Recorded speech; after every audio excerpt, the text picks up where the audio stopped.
Cameroon held its presidential election on the 12th of October, and the country now awaits the official results. President Paul Biya, now 92, stood for an 8th term, while the main opposition figure, Issa Chiroma Bakari, has already declared victory. The vote comes amid growing frustration, particularly among younger voters who feel excluded from political decision-making and left behind by the status quo.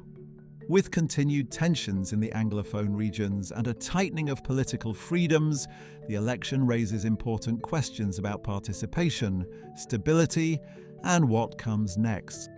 To explore the risks and wider implications, here's our in-house intelligence analyst, Joshua George.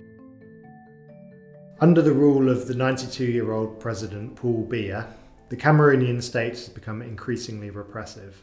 Starting in 2016, harsh measures have been imposed on the Anglophone communities in northwestern and southwestern regions, which comprise approximately 15 to 20% of the population. At least 3,000 people have been killed and nearly 700,000 people displaced in the violence. The government has also cracked down on civil society, arresting and intimidating journalists and opposition figures, preventing criticism of the government and denying permission for gatherings. Cameroon's youth population has grown rapidly, with over 60% of the population under the age of 25, and it has struggled with unemployment and a rising cost of living. The young population is also politically disenfranchised. Biya has been in power since 1982, and many perceive corruption as a widespread issue within the government. The 2018 election saw protests across the country led by opposition figure Maurice Kamto, with the government responding with a heavy crackdown and excessive force against demonstrators.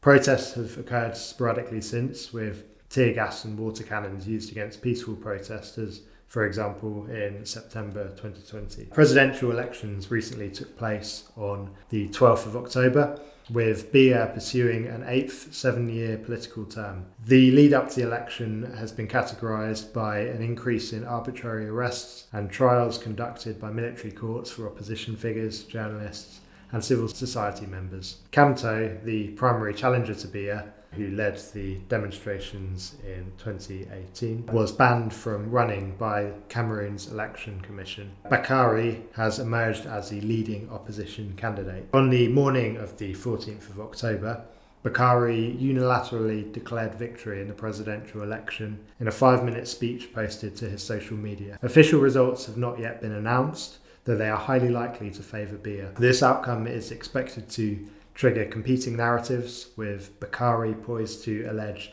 electoral manipulation. And should this occur, the disillusioned youth population will likely be easily mobilised via social media, particularly in light of the recent success of protest movements in Nepal, Madagascar and Morocco. As with 2018, anti-government demonstrations will almost certainly be met with severe crackdowns, with security forces highly likely using live ammunition, crowd dispersal measures such as tear gas and water cannon, internet blackouts and mass arrests. That was Joshua George offering insight into Cameroon's ongoing election process and what it could signal for the region. For more context, visit solaceglobal.com, where you can download our Q4 election guide featuring briefings on major global votes and our report on the rise of youth-led protests in sub-Saharan Africa, which explores the broader political pressures facing the region's younger populations. Thank you for listening.